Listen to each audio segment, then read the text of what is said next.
Don't scale with them because you're going to be their trial. You're going to be their pilot. If I'm going to give several projects to a general contractor, I need to know he or she already scaled their business. We cannot grow together.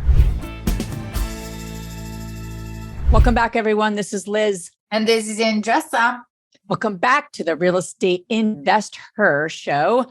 Each week, we're either interviewing a rock star woman or we're doing a minisode where we break down a topic that you want to know more about. And we get to the point as fast as we possibly can because we know women do not have time to waste. So I love today's topic around contractors. And Andressa is a wizard. I don't know, wizard's a good term, but she has such a way of being. I partner with her on numerous deals. So I'm excited. Andressa's leading this topic around just how to set yourself up for success, especially as a woman investor.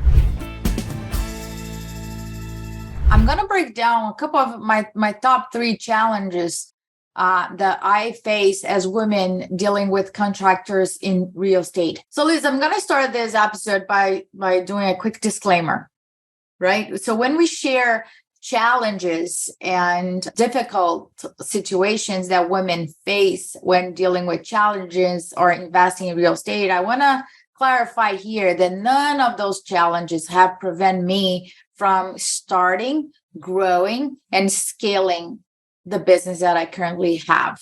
So by acknowledging those challenges that women face, the goal is not to accept the victim mentality, but acknowledge that those challenges do exist and allow women to speak about them and educate those that might not be aware that that is happening.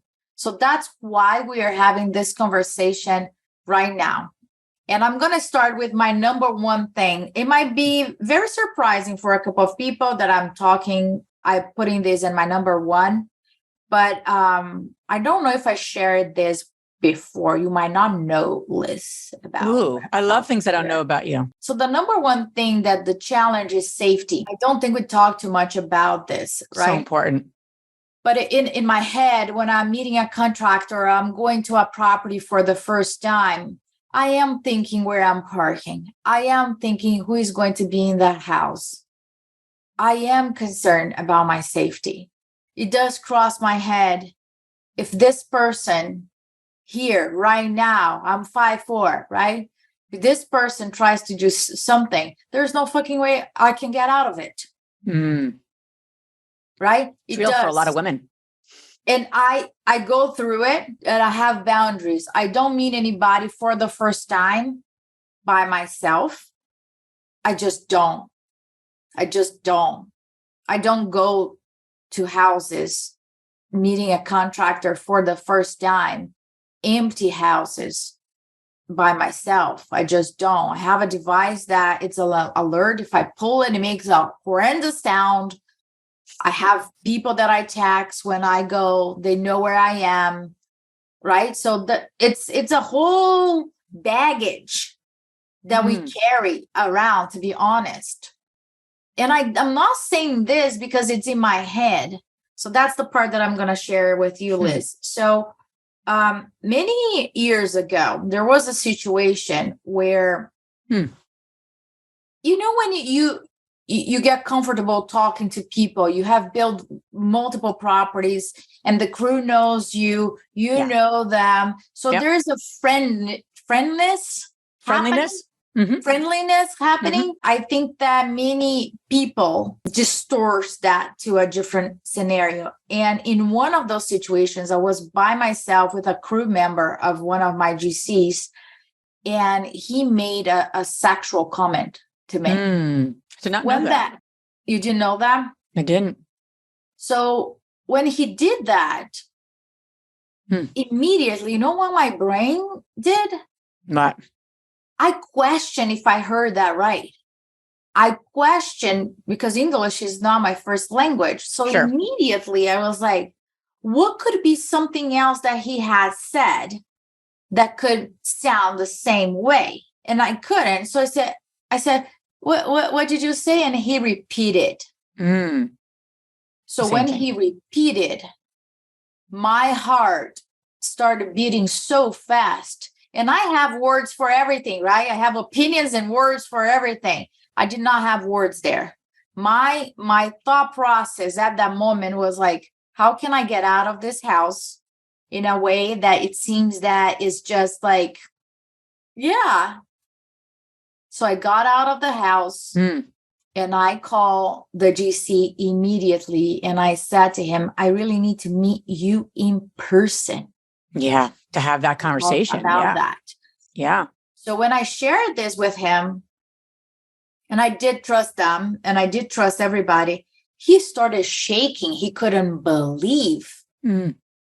He fired the guy, but he did something. We agreed that he would do something, because that can be a lawsuit. That can shut down a company, entire company can be horrible, right? Yep. But what he took responsibility was for the culture of his company. In any moment when he had that conversation with the person genuinely didn't know what was harassment, what was appropriate and what was not appropriate in a setting like that. So there was a lot of repercussions, not just for that person, but for the entire company in terms of what is the culture, what are we dealing with right now. So for those of you that are listening, right, I don't take this lightly. Your safety is the number one. There's no property, there's no profit that will come first. And if you feel uncomfortable that something is off, leave immediately. Especially if you go to a property where there's multiple people and you are the only one on your side. I think that that would not work for me. And I'll stand. So that's my number one here. Yeah, that's huge. And I think we take it for granted. But I know for me, I'm running and I see a group of men and I'm not close to my car. Like that feeling comes up. There's multiple times that's come up for me. Job sites, I agree. I've always met people with another, because I wasn't leading the construction. So I usually was with someone else naturally, because it wasn't necessarily mine to own. But safety is huge. It's huge. Yeah. And we can't take that lightly. No. So the second thing that I would say it's a challenge is elevate your tolerance level. Here's why. We are masters in figuring things out and doing multiple things at the same time. We are the saviors.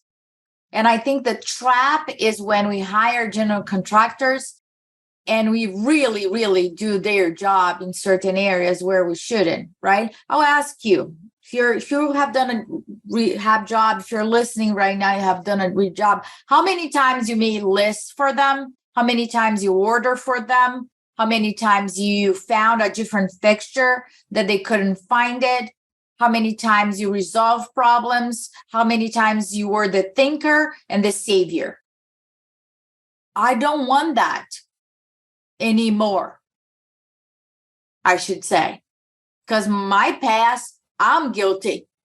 I'm freaking guilty, right? And I think that as I started working with a different level of general contractors, it's amazing, right? I don't have to think. They are the experts.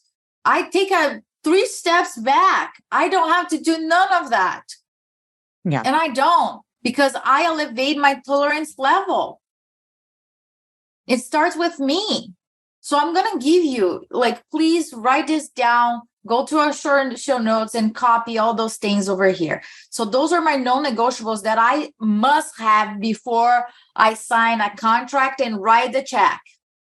If you have this, you're like halfway through the success of your relationship with your GC and your job. So number one, have a contract. And I say this because it's not a given. Have a written contract that your attorney will review. And if it's their contract, your attorney needs to review as well.